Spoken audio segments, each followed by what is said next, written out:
Oh, there he is. What's up, Patrick? How are you? Boys, how are you? The brick is here. There he goes. Thanks for coming on. Yeah, good to see you. Hey, are we good? I can't see you guys, so I don't know if I'm. Now you can. That's all. I'd argue you're better off if you can't see me. That's what I'd argue. Yeah. The ratings would be higher if the fans couldn't see me. Oh, it's Brady. Hey, there we are. Now I can see you. Now I can see. One of my favorite guys. I love Patrick the Brick Brady. I have since I've met him day one. When I would see him at shows, we would talk. We've talked about it in the show before. A man of many, many talents. One, he cost me a lot of money because he told me my attic needed to be re-insulated, and I had somebody do that. It cost a lot of money, but I appreciate it. You look great. You look great. What are you doing? You look great, man. You look great. Making sure I look good. You look great. You look like you had a great fight at KnuckleMania VI, and the people that watched it, it was a great fight. The people in the crowd were going bonkers for you. If you have not watched KnuckleMania VI, I want to remind you that it's free. You can go back and watch it free on YouTube if you haven't seen it yet. And this guy, Patrick the Brick Brady, couple of my favorite moments in the night, the way that the crowd accepted you. But let's start from the beginning. You did the body shot thing on Instagram nonstop, and you're like, I'm going to take a body shot every day till Shane Gillis, if you don't know who he is, from the Rock you're under, he's the most famous comedian in the world right now, from Philly. Yep. You're like, I'm going to keep doing it until he decides to walk me out at KnuckleMania. And from that point, how many times did you get hit before you accepted? What do you think it was? How many times? So I owned video. It was 3 times, but I had recorded probably another half a dozen. And then I was going to like montage them together and kind of like do like 10 of them at one time, because when I started it, I think we were still like 8 weeks out. So it was going to be a long, But you pre-recorded, you pre-recorded getting punched in the stomach? You had a couple Well, I did 3 individual punches. Okay. Right, where I said the line. I remember those. We showed them. Yeah. Yeah. And then I had recorded like 5 or 6, maybe more, of people punching me. But I just couldn't like drop it every day. It was just a lot for me. I wouldn't want to either. It would hurt. It would hurt every day. And I was still getting punched. I just wasn't posting it every day. You're out of your mind. But it worked out. Yeah. That worked out. They're in the comments, and I'm saying this too. Where's it at? Body shots from Itzo too. Crazy. Yeah. Itzo. Yeah. Itzo was the first fight last year at KnuckleMania V. Yeah. I wouldn't take body shots from anybody, including him. Yeah. You're out of your mind. Kyle Dawkins, the UFC middleweight, who was also in my corner. He was the first body punch. So what happened though? You get through these body punches, and then Shane just drops in your comments, says, "I'm in." Well, no, actually, Maniac Malloy, the content guy from Parks, he made a video that was actually really well done. Kudos to him. And he cut it up really well. And Shane had commented, "I'm in." Yeah, I saw that. And then from there, I kind of just hadn't heard anything from him, and I didn't really make any more body punches because he had said that he was in. But my take on it was that, look, you can't really, as famous as he is, you can't really commit to something that far away, right? Especially if you're not really getting paid for it, right? Yeah. Like, he wasn't paid to be there. So you received no money. That's even better. That's awesome. What a good deal. And so someone of his stature, right? And, he's a money, like, he can go into a private show for some rich dude and get paid for that Saturday, right? Like, make a couple $100,000. So my assumption is that, like, his intentions were to be there, but he couldn't, like, 100% totally commit. Yeah. And then as we got closer, I think we were like maybe 2 weeks out. I had done an interview for a podcast, and essentially I kind of just said the same thing that I just said there. And I tagged him in it and shared it on my story. And he wrote, "My bad, bro. I'll be there." Oh, wow. Which that's huge. Is really cool. Yeah, which is really cool. So how is he though? He came off as like a normal dude. Like, I was talking to him for a little bit. What was your interaction with him before the show, at the show, other than that? Like, what happened, Yeah, I mean, he's just a guy. He's just like a regular dude. It's like he's not famous. Yeah, I mean, he didn't, like, he was super down to earth, and like, it was like almost like I knew him. You know what I mean? It was just a really natural interaction. What had happened was when they called us back to behind the curtain, because they call you back behind that curtain when the fight before you actually starts. So you had some time. And of course, it was the girls' fight, so I knew it was going to be a full fight. Yeah. Wow. So we knew we were going to be back there. And as soon as we got back there, Kevin had said, like, hey, look, we're going to go get Shane. Do you know that he's here for sure? And I said, yeah, I was told that he's there. So they must have sent someone to go get him. And then he had came back and we were in the back. Mm-hmm. And he actually recognized Chris Dawkins right away when he saw, like, so Shane and I had a quick interaction, like, hey, what's up, man? Thank you for doing this. It's really cool. I appreciate it. And he was like, dude, absolutely. I'm excited to be here. Like, this is awesome. And then he kind of like turned around, like, just to kind of like scan the area, and he saw Chris, and he was like, yeah, like, what? Like, almost like, what are you doing here? But like, I guess, he put two and two together. Obviously, Chris was my cornerman. Yeah. And because he had followed Chris on Instagram previously, like he was already following Chris and Kyle Dawkins both. So he must have had already known about them previous to me. Because reality, like when I first started this, I was laying in bed with my wife, and I was just doom scrolling before going to bed, which is a terrible habit. Horrible. And I came across him dressed as Trump, and I was like, wouldn't it be great if he came out as Trump? And she was like, yeah, that would be funny. Like, really, she didn't give a shit, right? Go to bed, leave me alone. Yeah. And she's like, and I'm like, I wonder if and then my brain just started going. I'm like, I could get this done. Like, of course I can get this done, right? So I just started thinking of different ways, and then you see all these different guys like that do things like these bits on IG. Yeah. And I just come up with the idea, and it worked. And he's a regular guy. But to my point of telling you all of that is, when I was going through that, I noticed that he followed Chris and Kyle. Oh. Right? Like, because I checked Chris and Kyle's Instagram. I'm like, yo, do you know that Shane Gillis follows you? And they had no idea. Wow. They're like, really? And Chris was like, no shit, Shane. And like, he was like pleasantly surprised. Yeah. And I'm like, dude, you think you could DM him? And he's like, I mean, I guess I could, because it would go directly to him. Yeah. And then he's like, I mean, I guess I could, but like, that's awkward. I'm like, you're right. That's awkward. Let's just do it. Let's just do something. Right. And that's how I came up with the body. I love the body shot gimmick. It was great. It was good. What did he? Yeah. I'm curious. So hold on. So when he brings you out, and I want to talk about your fight, and I want to talk about your retirement too. I don't want to spend it all on Shane Gillis, but I think the fans would like to know this too. When he came out, you walk out, he comes out behind you, and he gave you some words of wisdom, some pep talk. I don't know what he said to you. Do you remember what he said to you on the catwalk when you were walking there? He grabbed you and said something. Do you remember what it was? Well, we were both walking out, and I kind of came out, and then he came out briefly after me. And then we looked at each other, like I kind of gave him like a pat on the stomach or whatever. I was just like, dude, this is awesome. Look at this. He was like, yeah, man, this is awesome. It was kind of just like us both recognizing like the grandiosity of it. And, it was us both kind of just being on the same page as to like how cool it was and how much of a moment it is. And he's got his own moment coming up at the link in July, which was the shirt that I wore. Yeah. That's huge. And yeah, I mean, one of the conversations we had in the back while I was waiting to fight is he said it's going to, like, they're trying to do 80,000 people. Yep. It holds 67, and they're trying to do 80 with seats on the field probably and stuff. Like, here, if people don't know, if you're not from the Philly area, the link is where the Eagles play. It's a huge stadium. Shane Gillis from Philadelphia, so they're trying to do this huge hometown show. And again, I do think he's going to fill it. I think people are going to pay a lot of money for the tickets. Of course, I mean, Brandon will tell you, he's a big fan. He's like a normal, down to earth guy. That's why you got. I'm not going to pay a lot of money for the tickets. You might be the opener. Hook me up. Yeah, right. Hook us. Can you hook the bare knuckle show up with good seats?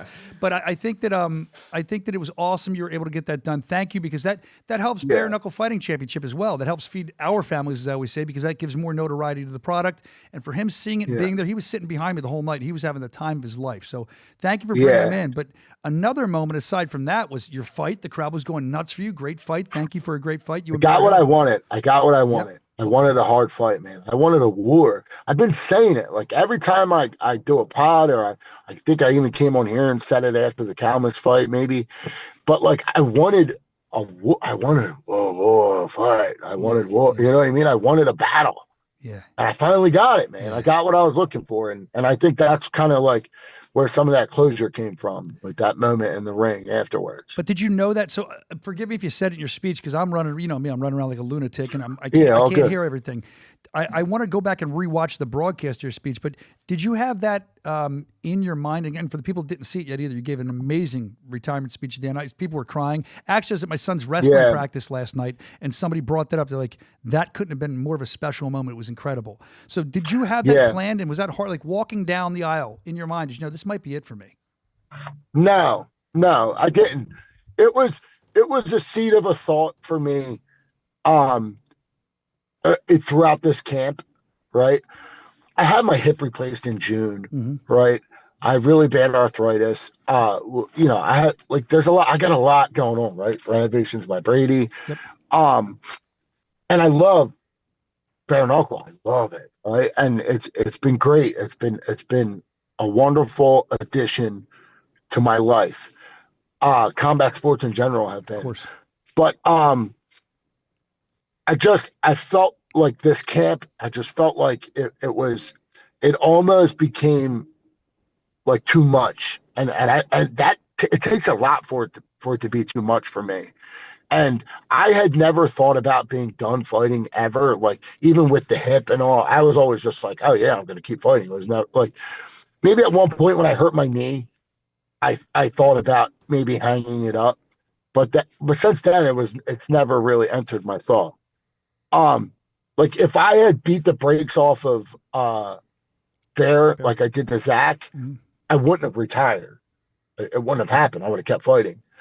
But I think the way that fight went, and that feeling of like giving it all, just leaving it all there, and knowing that like you bared your soul out there, and that like people saw they saw my deepest moment, like that feeling of like I bare my soul. That's it. Yeah. I have nothing else left to give to you. I gave you everything, all of it. And when I felt that after the bell ring, I'm getting choked up. Over in my corner, Chris Dalkus, who's my best friend, right? My brother. I said to him, you got the scissors? And he knew right away what I was asking. I'm like, do you have scissors?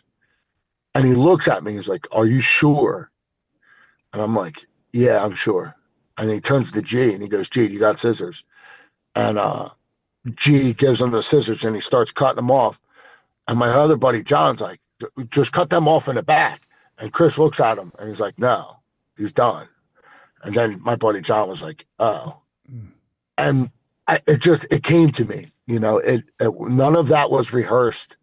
None of that was, it just came to me, and it's just how I felt, and it's how I feel, you know, it's closure, you know? So nobody, your family was in attendance, your wife, nobody knew that this might happen. They were all shocked by this, huh? Yeah. Well, yeah, my wife especially was shocked because my wife hates fighting. She hates it. She's never liked it. I mean, and I fought since I've known her, I was fighting. And I would always tell her one more fight. And finally with bare knuckle, I think she found some acceptance that I was just going to keep fighting until I was done. And like, she even like talked to like, you know, like she got professional help over me fighting and finding acceptance in the fact that I fought. Because it's hard on a home. Fighting is hard on a home. Yeah, it really is. Like we sacrifice a lot. Yeah, you guys do. And it was hard on her. And she didn't think I was going to retire. And there's a moment when the camera cuts to her and she has her girlfriend Claire hugging her and she's like crying. And like those were genuine tears. Like when I watch it, like I see the emotion in her, like, yes, this is his moment. Like, this is his closure. And that's just, it was the crossing of the T. It was the dotting of the I. It was everything that I needed to finish what it was that I started in 2018, at 34 years old. I started this really late. And, I'll be forever thankful to Bare Knuckle for giving me that. 18,000 people, man. Crazy. Right? Like, chanting Brady. Everybody was chanting Brady. My son was like, Dad, he's like, I've never seen anything like that, And he was like, I was so proud of you. Oh, wow. And it's like, I know what this looks like when you don't get that moment. I've seen it. I've been in that back room after people lose because they fought too many times. And I know what that looks like. I know the heartache of, like, you just one more fight. Yeah. I'll just do one more, And I know what that looks like, and I've seen it. And I can't put my family through that. I can't, like, I could mentally handle it. I could physically handle it. But, like, the cost of what it requires to be great in this sport, that expense, it's incalculable. You can't put a number to it, right? Like, you just can't. And, the average person doesn't understand because they see the bell ring and they see the punch and they see the fall and they see the blood, but they don't see all the stuff behind the scenes, the coming home at 10 o'clock at night. It's cold. You know what I mean? Your kids are already asleep, right? Like, everybody's already in bed because, I was at work and then the gym. And by the time I got home, everybody was, it's a costly sport in so many different ways. And look, it's what we signed up for. I'm not complaining at all. At all. I'm not complaining. No, it's a realization. It's what I signed up for. And it's what I signed up for. And it's what I love. And it's what I valued. And it's just, I took my moment. It was my moment. And it was what nobody could take it from me. And it was everything that I needed it to be to see it for it to be over, And it's incredible. Yeah, man. Incredible. I'm so thankful. I'm so thankful to Dave. I'm so thankful to Dave. Like Dave, I know Dave. Yeah. I know Damon. I fought for Damon when I was 18 years old. Did you get your pay yet? The tough man competitions. I fought at the Broom. I fought at the Broomall. I remember. Ice Arena. I fought at the Arena. I fought at Bootleggers. I fought at Club Deco. Yeah, Deco. I did all those. Yeah, I did all those tough man competitions. Pat, here's the thing. You don't realize this. I'm from here, and we met when you came to BKFC, but I've watched your career through these tough men. I've seen you fight, so it was emotional for me when you hung it up, man.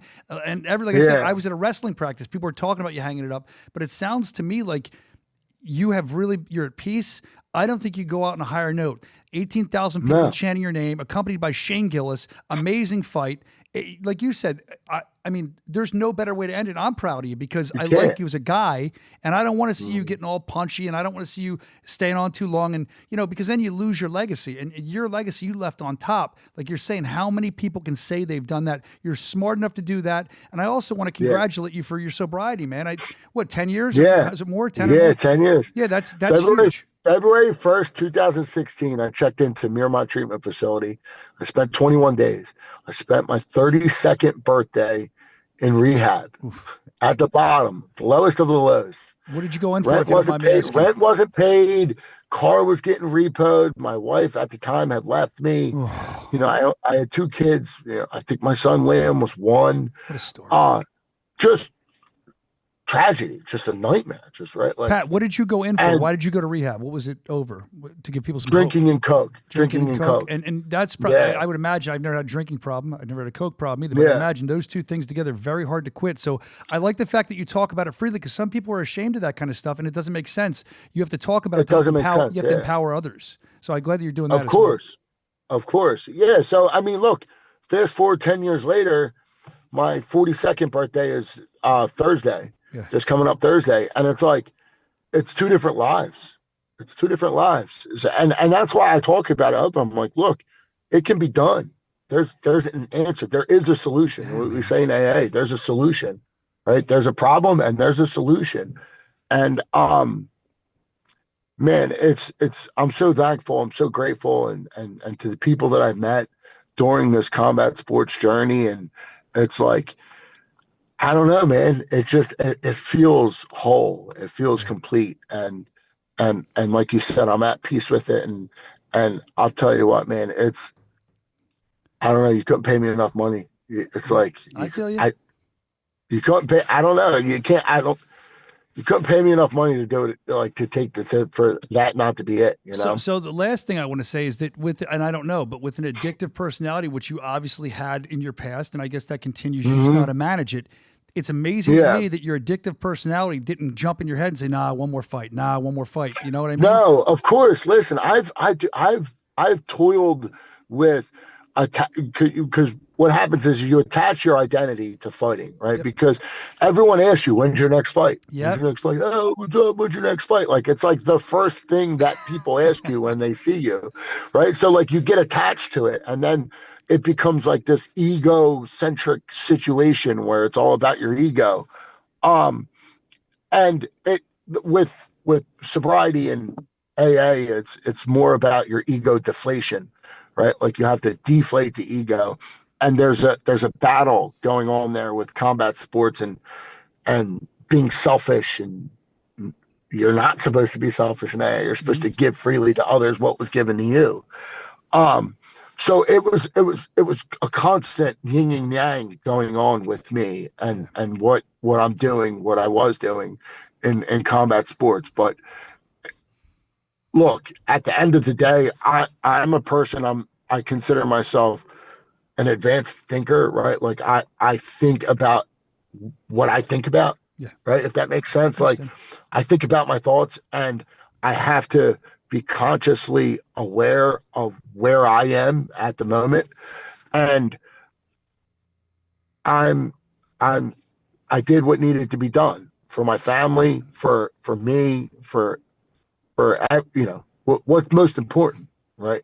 Yeah. And it's good. I'm okay with it. Bro, you did it for your family. You did it for you. Yeah. And you don't, I mean, I know you realize it, but I know family and you is important. I know God's important. You did all the right things. Of course. And now the fans gave that back, and you're a guy that deserves that as you called an end to your career. But again, I just want to put out there that you're always welcome here. We can analyze fights coming up. You're welcome on the show. Thank you. You're always welcome with the company. Whenever I see you, you got a big smile. I love shaking your gigantic lunchbox hands. Man. That's great. I love that I leave that impression with people, because there was a time in my life when if you would have interacted with me, you're like, dude, get that fucking guy away from me. You're that rough, huh? Yeah. Well, it's good you made the right decisions. Now, look, you made all the right decisions. You had that moment, and now you move on. You have your business, which you have your hat on for. Give a quick plug for your business before we let you go. Always. Renovations by Brady, right? We do kitchens, bathrooms. We specialize in kitchens, bathrooms, and basements, high-end renovations, additions. We service the tri-state area, Southeast Pennsylvania, Delco, right? South Jersey, and little smaller parts of Delaware. But yeah, that's my website. I'm up for a new kitchen. We're gonna send them over. We need some. I need a new kitchen. We got to talk. I mean, look, give me a call. Yeah, for sure. Yeah, that's they're checking out your website right now. Make sure you guys Yeah. check them out. Look, that way you can continue supporting Patrick the Brick Brady, and I'll always continue to support you. God bless you in every way. Thank you for what you gave bare knuckle fighting. I think the guys in the booth would thank you as well. You really gave us some great fights, and it's not easy to go in there, but thank you for giving that to us, man.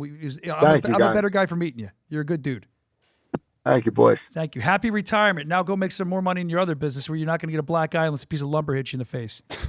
Yes, sir. Thanks, Patrick. See you. All right, here he goes. Love that guy, man. Patrick the Brick Brady. What a life that he went through. I mean, tragedy, now triumph, and he just made negative into positive. You can't beat that.